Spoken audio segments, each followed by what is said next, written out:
In my last video, I shared the unfortunate news that my best tenant has fallen from grace and stopped paying rent. In spite of being crippled by debt and previously evicted, she managed to pay me rent in full for 7 months straight, and she proved that she always finds a way, which encouraged me to give her leniency to pay. But as the days pass, the prospects of payment have gotten worse. If you want to hear the full timeline of how we ended up here, I'll link the previous video in the description. My roommate Claire has been flying under my radar. I've been so focused on my own stuff that I've been completely unaffected by her presence. At least that's what I had been telling myself until I recently sat down to decide how long I should give her before she has to leave. I started really reconsidering exactly how much her tenancy is worth to me. She takes up the second biggest room in my house. I could use that as a guest room instead of making my guests sleep on the couch when they visit. I currently have a friend living in the smaller bedroom, and we share a bathroom since there's only 2 in the house. We could each have private bathrooms if we reclaimed hers. At the moment, there's 6 cars parked in my house. Don't ask why, but 2 of them are parked in the backyard because Claire is taking up a parking space in the driveway. I could use that spot. Also, her cat is actually like feral. Like, he hisses and scratches and yowls, and he can't be around other cats, so I can't even adopt one of my own yet until he moves out. Or him and his owner moves out. I guess he wouldn't go on his own. We also have to keep our bedroom doors closed, or else he'll come in and literally just attack us unprovoked. And it would be nice if the furniture wasn't being torn up by him scratching it or getting covered in fur. Not to mention, I still haven't gone nose blind to the smell of cat piss in my house. Man, it sure would suck if you were seriously injured while climbing this ladder. But if you are seriously injured, your case could be worth millions. Without time-consuming appointments, paperwork, upfront costs, and just reliving the traumatic event over and over. Insurance companies often lowball clients' claims, but if you become Morgan & Morgan's client, they will fight to get you the money you deserve for getting hurt. They've achieved significant verdicts in the past couple months for victims involved in a huge plethora of injuries, including life-altering car crashes. Like $12 million in Florida, which is 34 times the highest insurance offer, $26 million in Philadelphia, 40 times the highest insurance offer. One client was hit by an uninsured motorist and sued his own insurance after they offered just $50,000, which didn't even cover medical expenses. So Morgan & Morgan secured him over $5 million. Morgan & Morgan's fee is absolutely free unless you win your case. You're just a few clicks away from potentially changing your life. You can start your own claim now with Morgan & Morgan at forthepeople.com/goherping, linked in the description, or by using your phone to scan the QR code on screen. Thank you to Morgan & Morgan for sponsoring. Back to the video. The home just isn't as clean as it would be minus one tenant. It's also not as quiet or not as private. There's just a lot of little compromises that come along with sharing my house with someone. So maybe you can pick up on what happened. When Claire was paying rent, she could go unnoticed by me in spite of being under the same roof. And even though my other roommates have smelled, which is a lease violation, and she moved in with 2 cats instead of 1, which is a lease violation, and she moved into the wrong room, which is a lease violation, and her car leaks oil on my driveway, which is a lease violation. These are all small things that I was cognizant of, but I couldn't be asked to actually care. I just ignored it, whatever. I got other stuff I'd rather focus on. And I'm totally aware that nobody's perfect, simply because I myself was not a great tenant when renting out homes in the past. I would see what I could get away with. And now as a landlord who's had pretty bad tenants, I'm aware it could be way worse than it is right now. But once I made myself sit down and really consider the value she brings, I started realizing all these very minor inconveniences have really been piling up on top of one another, and they may no longer be worth $700 a month to me. And okay, especially not worth $0 a month to me, not including the expenses she adds on to my utilities. It turns out that nearly 2 months of non-payment is the straw that breaks the camel's back and made me realize I can no longer delay the inevitable. I wanted this to be the ultimate roommate success story where we stick it out, Claire achieves her goals by leveraging a cheap room in my house, but unfortunately I just don't believe it'll ever happen. She moved in on a 6-month lease with plans to actually leave the country and migrate to Europe. She needed an affordable place that helped open up her resources so she can get a passport, get a visa, and save up money to make the move happen. But after a total of 9 months now living with her, I'm sad to report that she's in a worse financial position today than she was when she moved in. The silver lining is that while her goals were not achieved, luckily mine were. and that roommates helped me pay off debt and save up cash once again. But Claire went from having cash on hand to running her accounts into the negatives again. Her car went from functional to rotting in my driveway. Her income went from $11 an hour part-time to $19 an hour full-time to $0. She no longer has a vehicle to DoorDash in the way she used to. Her babysitting gigs are now on hold because of summer break, and she refuses to work at McDonald's or any food, but she said McDonald's. This has selfishly been a very interesting experience for myself as well, because I went from heavily involving myself in a few friends' lives to trying to help and basically dig them out of the holes they were in. But this time, I'm just observing. I'm just on the sidelines. I never intervene. I never offer advice or support to Claire. If she asks for something, yeah, I'll do it. But I just give her a room and have the displeasure of watching her slip farther and farther each month. Claire's offered to help more around the house, and some people suggested I even hire her the way I've hired other friends. For example, she offered to help me assemble new furniture and paint the house and even do yard work. But I decided upon her move-in that I'd never grow our dynamic past landlord-tenant. I wasn't willing to work with her. I wasn't willing to be a friend of hers. I just wanted to be housemates. And this was to ensure I don't get off track from why I rented rooms out to strangers in the first place. So I declined all of her offers. After making progress on painting the living room ourselves, I went on a day trip to South Carolina to drive my friend to buy a new car. During the drive there, we talked about my options, and I decided that even if she does pay rent in full and were to get back on track, I realized it's time to wrap it up. It's time to end my roommate saga for good. I'm gonna tell Claire the lease is ending and give her a 30 days notice.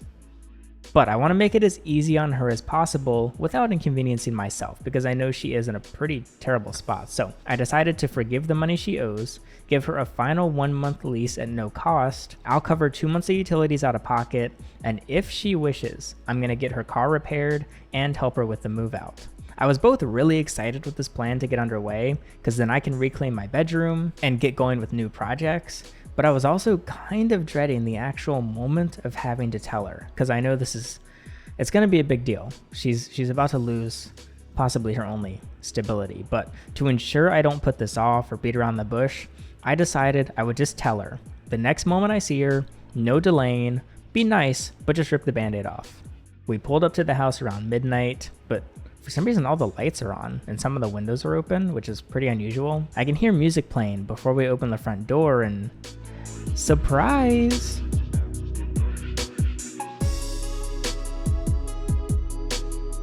Claire's smiling. She's covered in paint, and she says, "I saw you guys left the paint out, so I decided I'd take care of it for you." She painted the entire living room. I'm like, I'm speechless.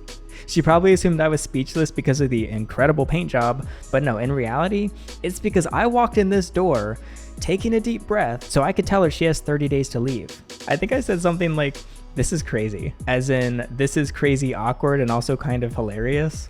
But Claire responds, "Yeah, I know. I didn't get all the way to the top because I was scared I'd fall off the ladder and nobody was here to, take me to the hospital if I fall. But all in all, yeah, I'd say I made a lot of progress."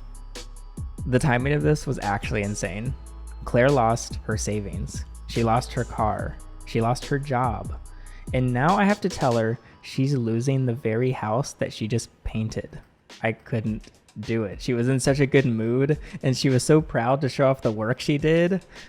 I couldn't tell her. The day prior, she was in a pretty bad mood. She actually stormed in the front door and she was yelling. Not at me, but just she was angry because she didn't get the Starbucks job she wanted. She blamed the manager, and it was at the top of her list because she wanted to work somewhere like queer friendly is what she said. I don't know. So today was the day that she had finally been in a good mood for a while. But unfortunately, I'm gonna have to be the one to ruin it this go around. But you know what? We're not doing it today. I can't do it. We at least need to wait till tomorrow. So I thanked her for the painting, even though I did ask her to not paint, but it's whatever. I went to bed. The next morning, I wake up around 8 a.m. She's usually awake by now, so I went downstairs to give her the news. Okay, I kind of forgot she's unemployed and started sleeping in recently. God damn, she's a sleepyhead. After 5 After 5 hours, she left her room.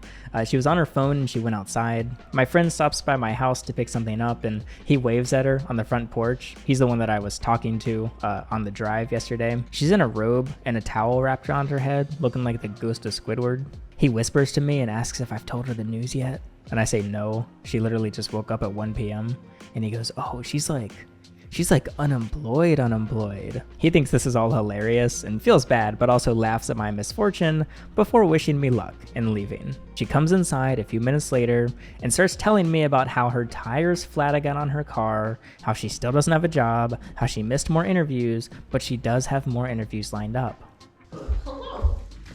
I had my phone interview for the daycare and that went really well. I had to reschedule my in-person for the makeup place because, surprise, surprise, the front passenger tire on my car is the one I just replaced like 2 months ago. Oh, a different one. Wait. Yeah, it's not the same one we just fixed, thankfully. But that one was replaced like 2 months ago and has less than like 1,000 miles. So. I see. But my daycare interview went really well. She's gonna email me some times to go in person and do a little meet and greet and figure out like placement and stuff. So Yeah, the timing's so bad, I guess, for the car plus yeah, jobs. Yeah. I really don't want to make it worse, but I do get confirmation that another friend is gonna move in. Okay. So my thinking was, if you just want like this 1 month for free, Okay. and basically just give up the utilities, like I don't worry about the utilities or anything. Okay. And even the last month, luckily, I don't really need the money. Okay. But it's such an awful time. But I'm hoping to not renew the monthly lease for Okay. July, so. Yeah. Which I feel bad because I know you're really trying and stuff. Right. Well, me and my friend were looking at trying to find something in August anyway. Okay. So That's good. yeah. So I'll just talk to them when they come pick me up and be like, hey. Yeah, for sure. Yeah. Yeah. And hopefully we'll be able to figure something out there. Okay, sure. But, Yeah, because I want to be helpful. Like I mentioned, Yes. Ethan, we're totally willing to help you with your car. Make sure it's working as much as possible. appreciate it. Even moving stuff, like I got the trailer, we're happy to help. You basically do whatever that we can. Yeah. So, yeah. Much appreciated. Yeah, for sure. But, Because it's one of those where it's like was nice and had an okay savings built up, and then yeah.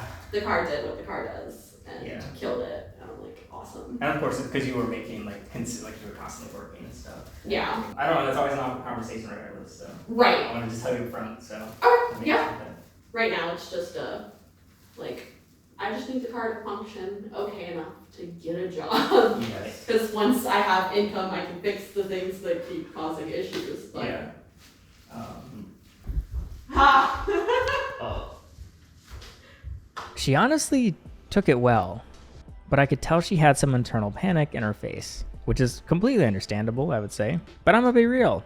I expected this to go badly. After all, I've shared this home with 7 other people the past few years, and the majority of them have threatened me with suicide. You could say I have a type. My roommate just got home, so the question is, do I wait till she leaves again tomorrow, or do I ASMR this? I actually added a board to the kitchen a few weeks ago. It's the days since a roommate threatened suicide counter. While I added it for comedic effect on the surface, I genuinely hoped it would be a reminder to Claire to not try the same thing. In fact, she started updating the board each day, which was kind of hilarious, and I appreciated that. And I'm happy to say that while delivering the news was awkward, she didn't blame or threaten me. She just accepted the news and went outside again to wait for her friend to arrive and help her get her tire replaced. She didn't come home until late that night, and I actually didn't see her for the entire day, which was spent very quietly in her room. No TV playing, no music, the lights weren't even on. She closed the door all the way, usually it's open. I didn't even think she was home until I heard the door creak open so she could feed her screaming piece of cat. The day after this, my friend that lives with me, the other Ethan, was in the living room when Claire got home. He greeted her and asked how she's doing, and she pretended he wasn't there. She literally just kept her head down and didn't respond. Now, ever since Ethan moved in a few weeks ago, we were in the common areas a lot, and so Claire was hanging out with us nearly daily. We'd get home with food, and she, well, didn't have any food, but she'd hang out at the table and chat. Actually, speaking of, Ethan noticed that she left her first grocery receipt in a few weeks laid out on the kitchen table where it was clearly visible. Now, we could be wrong, but it seems like she left it out to show us how little food she was eating. But after I told her that she had 30 days to leave, she started looking through us. I didn't try to talk to her, but anytime I'd say hello or even just try to wave to her, like when I was doing yard work and I waved as she walked outside, she looked at me but she just ignored me. She used to always talk to her cat when he meows, but now she just feeds him in silence. She would have a friend or two over pretty often, but there haven't been any guests as of late. She stopped joining us for meals, she stopped watching TV in the living room, and she stopped offering her assistance with projects. She even stopped doing the dishes, like she had been doing them just as like a thanks for giving me more time. We've officially run out of clean dishes because they piled so high. And it was after I delivered the news that she stopped updating the days since threat counter on the whiteboard. I can't complain. I'm just grateful she's not screaming, crying, and threatening me. If the worst that happens is she just pretends I'm invisible for the next 30 days, I can live with that. As long as she actually leaves. Hopefully she doesn't squat, oh god. But I do still think it's a bit silly she's giving me the silent treatment, considering I'm a guy that just gave her 60 days of free rent, waived all utilities, and offered to cover her car repairs and free moving labor. But at the end of the day, she can do what she wants. She doesn't have to accept any of this. I told Claire many times that it's clear she's a survivalist. She's seen some shit. She knows how to protect herself and always finds a solution to her problems. It's partly why I was so surprised she fell behind on rent. She had proven herself as someone that always finds a way, but it's like she had a personality switch, where she began blaming others, not taking responsibility, just slacking, and going on random tangents about white and cisgendered people, whatever the f that means. It sucks, but I do wonder if this outcome was inevitable, even though it would have been great to see her achieve dreams of escaping the United States and starting a new life in Europe. She's literally still here as I make this video, obviously, because I'm freaking ASMRing it. So I do have this underlying feeling that she's gonna crash out or try squatting or something, but hopefully she moves out peacefully and doesn't give up on her goals. But we'll see what happens.